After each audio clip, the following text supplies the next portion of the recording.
Inició hoy en Casa de las Américas la Semana de Autor, dedicada al reconocido escritor Paco Ignacio Taibo II. Se presentará este fin de semana en Cienfuegos el Ballet Nacional de Cuba, dirigido por la prima bailarina absoluta Alicia Alonso. Y continúan hasta el viernes en la capital las presentaciones de la compañía Odin Teatre de Dinamarca.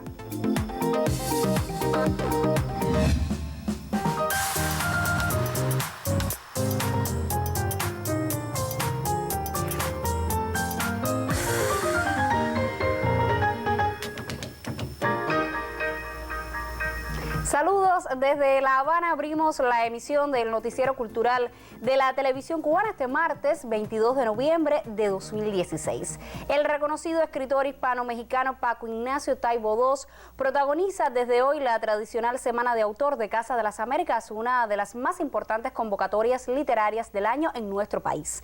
Un amplio programa propone por estos días la prestigiosa institución capitalina dedicada a preservar, promover y estimular la cultura en nuestro continente. No es un académico profesional, según dice, pero su producción historiográfica es extensa y a diferencia de otras, sus libros han llegado a convertirse en fenómenos editoriales, en una suerte de bestsellers latinoamericanos. Basta mencionar sus acercamientos a figuras como Ernesto Che Guevara, Antonio Guiteras y Pancho Villa. Más de 50 títulos publicados, entre novelas, libros de cuento, cómics, reportajes y ensayos de historia, varios reconocimientos internacionales, entre ellos el Premio Latinoamericano de Novela Policíaca, no son suficientes para abordar la dimensión de este autor que, como pocos, se ha adentrado en los grandes relatos de la historia del continente para devolverlos al lector con el rigor de la investigación histórica y los atractivos de la buena literatura. Paco Ignacio ha propuesto una revisión historiográfica desde la izquierda y con un marcado carácter antiimperialista que evite la construcción de héroes totales. Tenemos que educarnos en el matiz, refiere, queremos héroes de carne y hueso. Una serie puede presentarlo, esa que protagoniza el detective Héctor Velasco Arán y que a no pocos lectores ha logrado seducir. Están en su taiboteca, como refieren sus amigos, libros como Amorosos Fantasmas, Sueños de Frontera y Desvanecidos Difuntos. A podernos reunir en fraternidad. Libros como Cárdenas de cerca, una entrevista biográfica, Ernesto Guevara, también conocido como el Che, Pancho Villa, una biografía narrativa, o El cura Hidalgo y sus amigos, son solo algunos de los títulos de no ficción que conforman su trayectoria. Este escritor, reconocido también por activar distintos resortes de la novela negra al interior de su creación y ser uno de los fundadores de la Sociedad de Escritores de Novela Policíaca, precisa no querer enmarcarse en un género específico. Taibo regresa a Casa de las Américas para entablar un diálogo directo con amigos y lectores. El miércoles a las 3 de la tarde, en la Sala Manuel Galich, tendrá lugar el panel Para leer en libertad, con la intervención de Paloma Saiz, Eduardo Eras León y el propio autor, así como la presentación del capítulo de la serie Los Nuestros, dedicado a Roque Dalton. Hacia una praxis política y memoria de un historiador son otros de los grandes temas que se abordarán también hasta el viernes, día en el cual se presentará Ernesto Guevara, también conocido como el Che. Taibo quiere contarlo todo y quizás hasta otra novela suya nazca en La Habana, pero no esperes relatos moralistas de hombres irreales. Hay en la propia vida y en la historia más cercana una sustancia que él ha aprendido a pulsar. Yenis Laura Prieto para el Noticiero Cultural.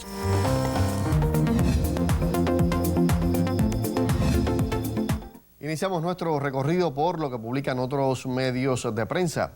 El sitio digital Cuba Debate da a conocer que el Ballet Nacional de Cuba, bajo la dirección de Alicia Alonso, se presentará en el Teatro Tomás Terry de Cienfuegos el sábado 26 y domingo 27 de noviembre con un variado y atractivo programa. El repertorio sugiere las obras Dionaea de Gustavo Herrera, Dueto, coreografía de Eli Regina Hernández y Muñecos, de la autoría de Alberto Méndez.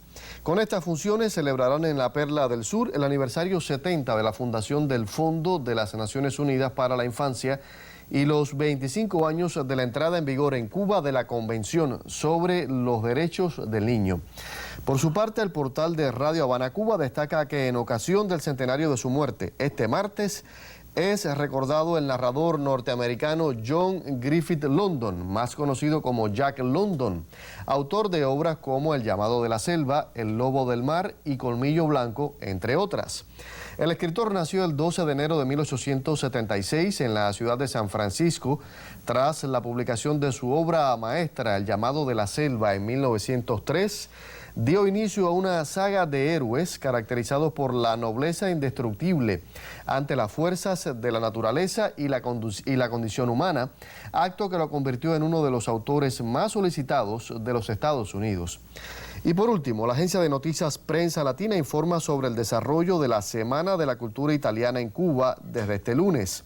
En esta ocasión, la jornada rinde tributo al prestigioso director Ettore Scola, 1931-2016, con el estreno en La Habana de su película La Cena, como parte de un ciclo retrospectivo en homenaje al cineasta.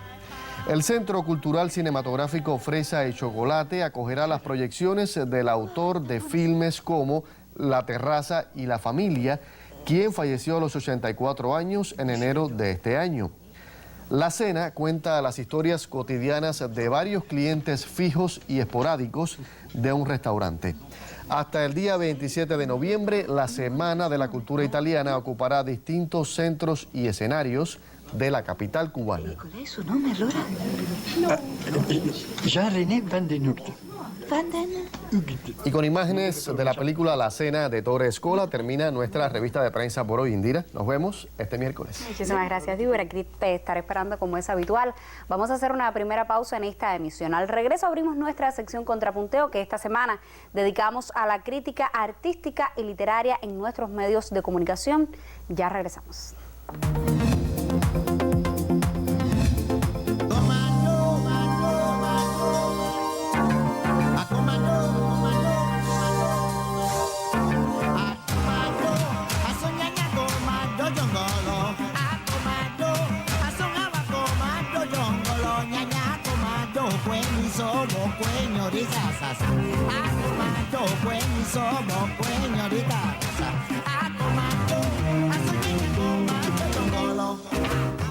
Y el cielo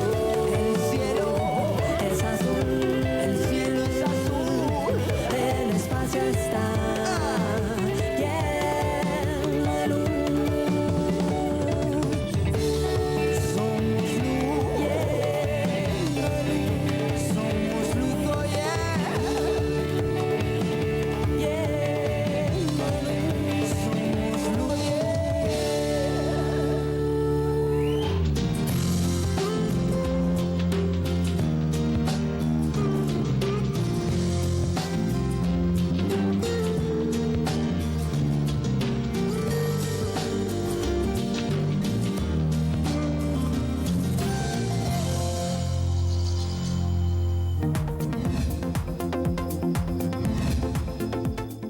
El Festival de Invierno que auspicia el Cineclub Cubanacán de Villa Clara clausuró sus jornadas. Durante la cita, el gobierno en el territorio reconoció el quehacer de esa institución a favor de la apreciación del séptimo arte.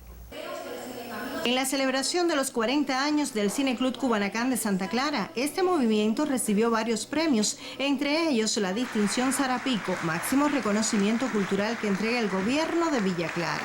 Estoy muy contento, estoy agradecido de que las instituciones todas de la ciudad, las direcciones de cultura, el gobierno de la ciudad de Santa Clara, tanto el municipal como el provincial, bueno, pues es señal de que todavía recuerdan que el Cineclub Cubanacán existe. Y creo que eso es algo muy motivador, algo muy alentador para poder seguir trabajando. En la edición 33 del Festival de Invierno, casi 70 obras de diversos géneros y cineclubes cubanos fueron analizadas. Destaca por encima de todos aquellos que se avinieran mejor con el espíritu del cineclubismo. Es decir, no tanto el proyecto en su integralidad profesional, sino en el sentido y el impacto que tuviera concretamente con la comunidad. El Cineclub Formus Films de Manzanillo resultó el más premiado. En fotografía, edición, videoclip, spot, premio especial del jurado y gran premio Indio Cubanacán por la obra Las Herreras. Me pone muy contento porque son cosas que uno también ha ayudado a cultivar de alguna manera en la ciudad, en el Telecentro, en la UNIAC, en la HS, La directiva de la Federación de Cineclubes de Cuba otorgó al cierre del evento el Premio Nacional Miguel Secades In Memoriam a Concepción Calá Conchita por sus connotados aportes al movimiento de cine aficionado. Desde Villa Clara, Raúl Alfonso e Hilda Cárdenas Conyedo para el Noticiero Cultural.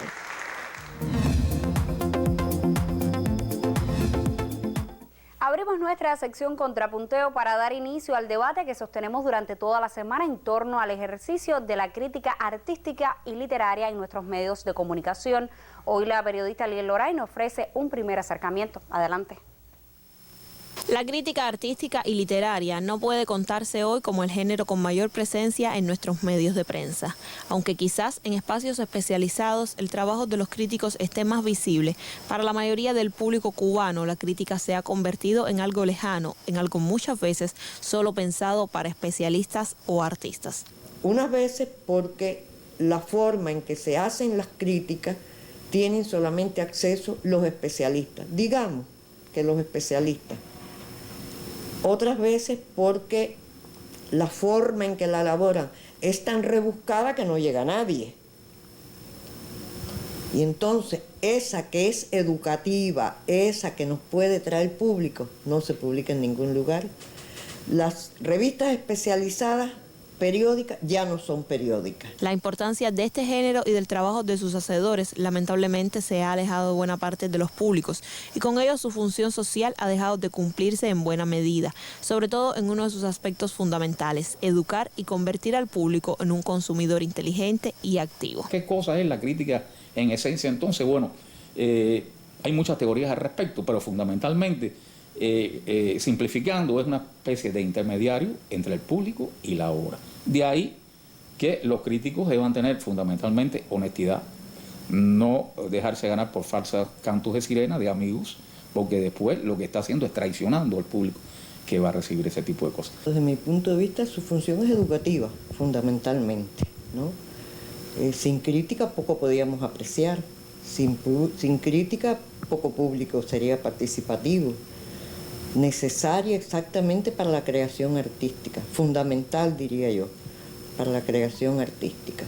Y cuando la crítica está presente ayuda, y cuando está ausente, no sé ni qué decirte. Que sea asumida su importancia por medios, artistas, públicos y los propios críticos, quienes tienen ante sí no solo una gran responsabilidad social, sino ética, es hoy una urgencia en el panorama cultural cubano. Hay que profesionalizar la crítica. Si usted escribe un libro y yo soy su amigo, lo primero que usted va a hacer es darme un libro a mí, que como soy su amigo no le voy a hacer un análisis rotundo como se debe realmente, y entonces, como decía Jean-Paul Sartre en aquel libro memorable, Las palabras, reina una cortesía trémula en el mundo de las letras, y yo diría en el mundo del arte también.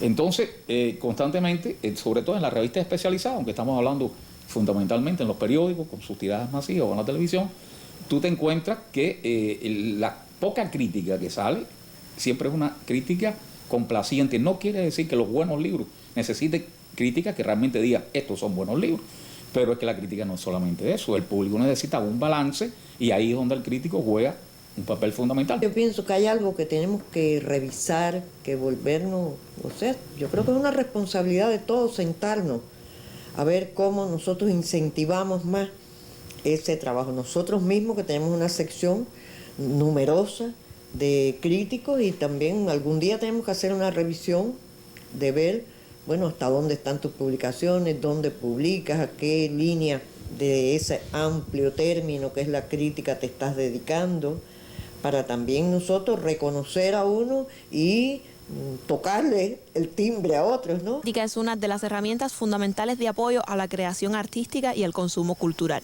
Los nuevos tiempos y tecnologías imponen nuevos retos, pero hacen aún más necesaria su presencia.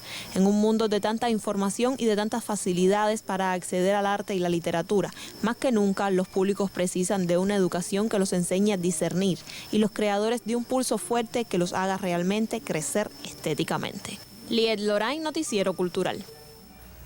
Muchísimas gracias, Liet, por esta primera aproximación al tema de la crítica artística y literaria en nuestros medios de comunicación, sobre el cual estaremos debatiendo toda la semana. ¿Qué presencia tiene la crítica artística y literaria en nuestros medios de comunicación? ¿Cuál es su función? ¿Cómo incide en los públicos y también en la creación? A estas y otras preguntas, pues intentaremos responder esta semana. Mañana nos acompañará en el estudio el periodista y crítico Pedro de la Hoz, quien ofrecerá sus criterios al respecto. Usted también puede participar si nos escribe a contrapunteonc@cubarte.cul.cu o si nos escribe también a nuestra página en Facebook, www.facebook.com/noticiero.cultural.cuba. Vamos a hacer entonces una segunda pausa para mensajes promocionales. Al regreso, el crítico de teatro Jaime Gómez Triana nos propone sus valoraciones sobre el colectivo danés Odin Teatre, que cumple por estos días un amplio programa de presentaciones en nuestro país. Usted no se vaya, será en breve.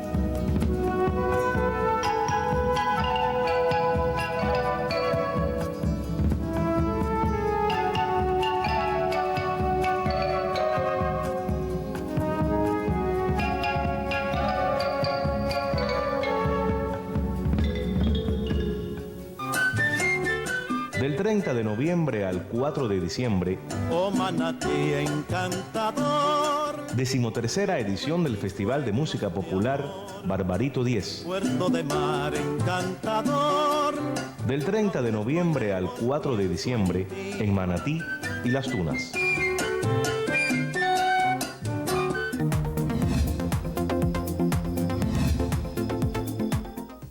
Luego de presentaciones y encuentros por varias provincias cubanas, la formación teatral danesa Odin Teatre cumple hasta el próximo viernes un amplio programa de talleres y presentaciones en la capital.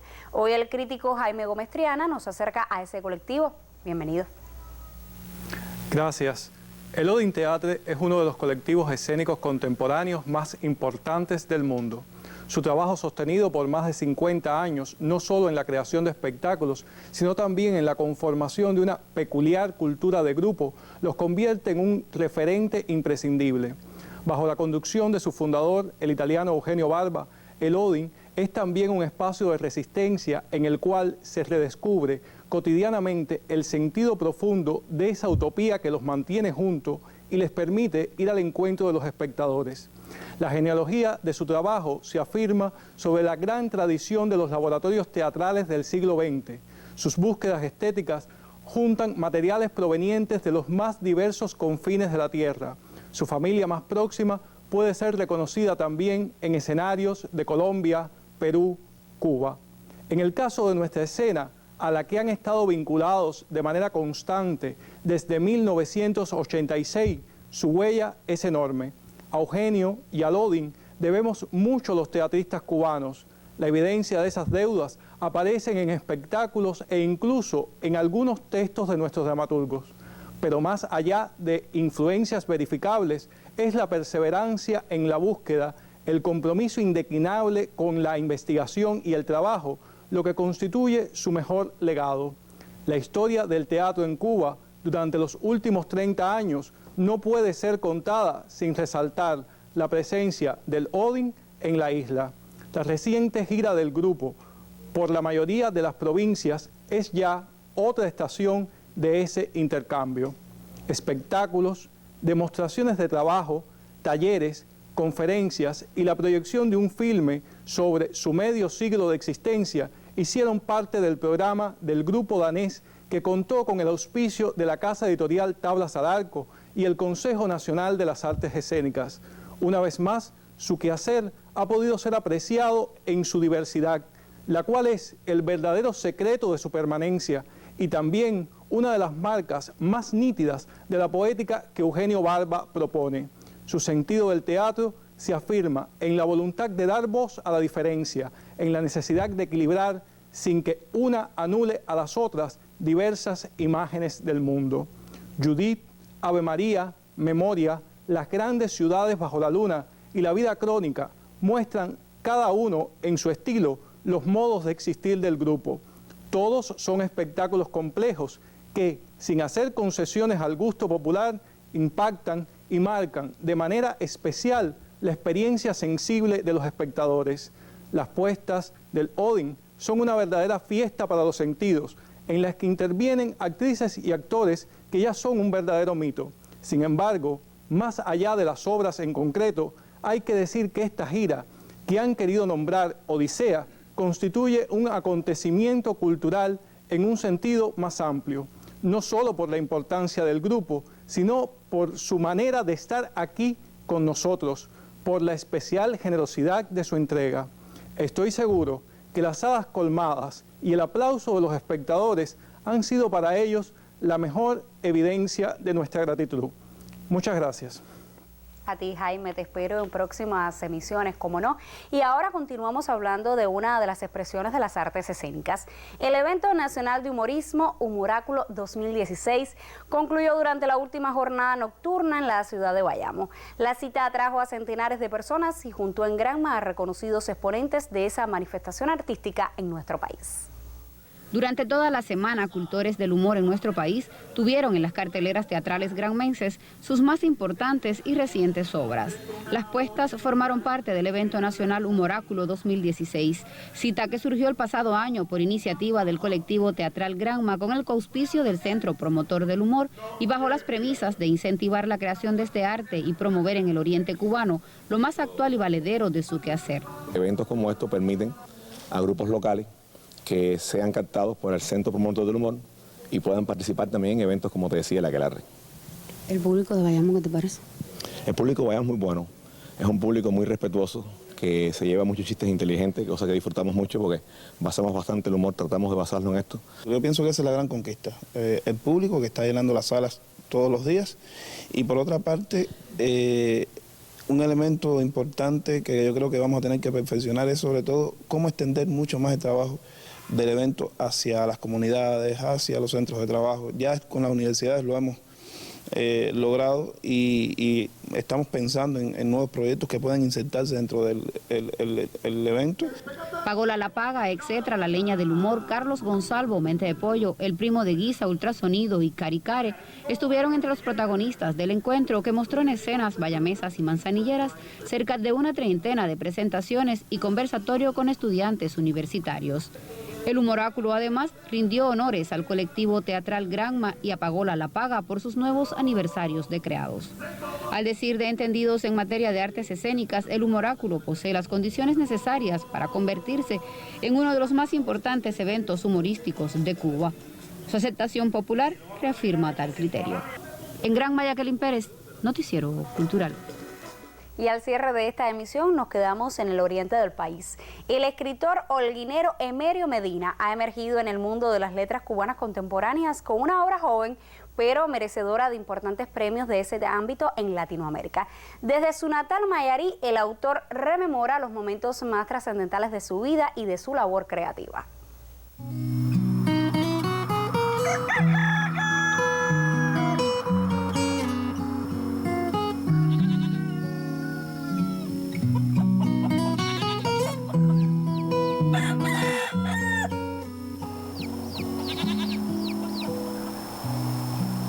Yo recuerdo que con 4 o 5 años, tengo ese recuerdo bien nítido, yo miraba desde aquel lugar donde nací, que era en el campo, miraba y había una depresión en el relieve, ¿no? Entonces el pueblo de Madrid estaba a la distancia de 1 kilómetro, entonces se veían las casas y los edificios y demás, y entonces detrás había como unas colinas, ¿no? Y yo siempre tuve aquella idea, ¿no?, de saltar por encima de eso.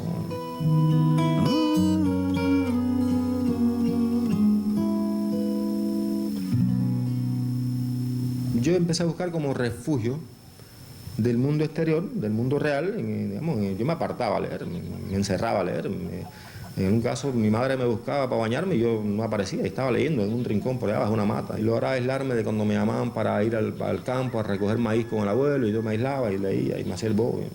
Y me iba a la cama con una historia en la cabeza, una historia en la que yo era el héroe y salvaba a la princesa de un castillo y me montaba en un caballo.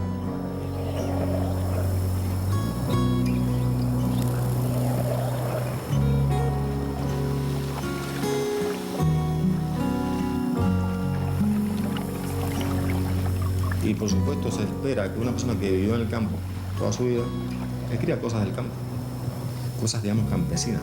Pero yo sí creo que logré alejarme de lo campestre, de lo campesino, y pude producir una literatura que no tiene nada que ver con eso, salvo en un caso, que es la literatura infantil.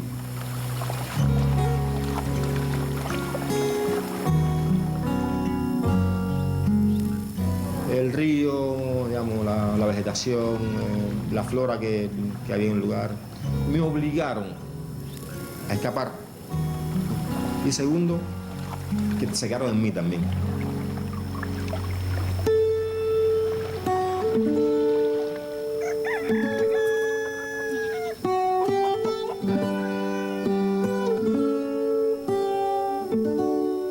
Yo quería estudiar lengua inglesa, mi padre murió, nos dejó sin sustento y me fui para Rusia a estudiar ingeniería. No lo lamento, pero también reconozco que eso me hizo perder un tiempo importante. Pero eso también tuvo su lado bueno, porque entonces me puse en contacto con otra lengua, con otra cultura, y descubrí algo después. Cuando logras asimilarla, como lo hice yo, te permite ver matices en tu lengua, en tu cultura, que antes no habías visto.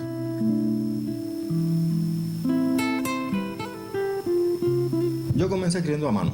De hecho, mis primeros 7 libros fueron escritos a mano. El premio UNIAC de cuento del 2009 yo me lo gané con un libro escrito a mano. Y alguien, por supuesto, después me tecleó eso en una máquina. Yo ni sabía lo que era un teclado. O sea, sabía, pero no lo respetaba, ¿no? Porque no tuve esa posibilidad.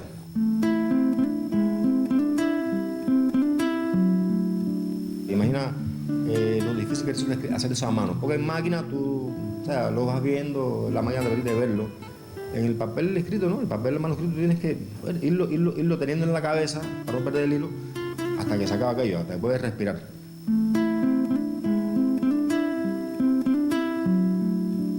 A veces me asusta, ¿no? El hecho de haber tenido tantos premios en tan poco tiempo y premios tan importantes. Creo que aprendí a mirar el mundo desde abajo, a mirar el interior de las cosas. Y eso solamente fue posible desde el escritor que soy. Eso es lo más importante, que me convertí en una persona que puede ver las cosas desde la distancia y desde abajo. Y puede, por tanto, hacerse una idea más amplia, a la vez que más concreta, de cómo es la gente que rodea a uno. Desde Holguín, Rafael Orama y Ari Guerrero, Noticiero Cultural.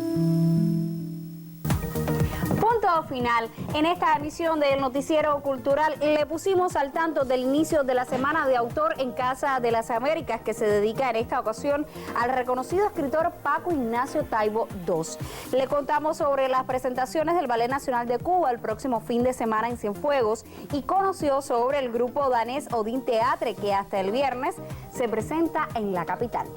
Gracias por acompañarnos en esta emisión. Nosotros regresaremos mañana. Hasta entonces, como siempre, saludos desde La Habana.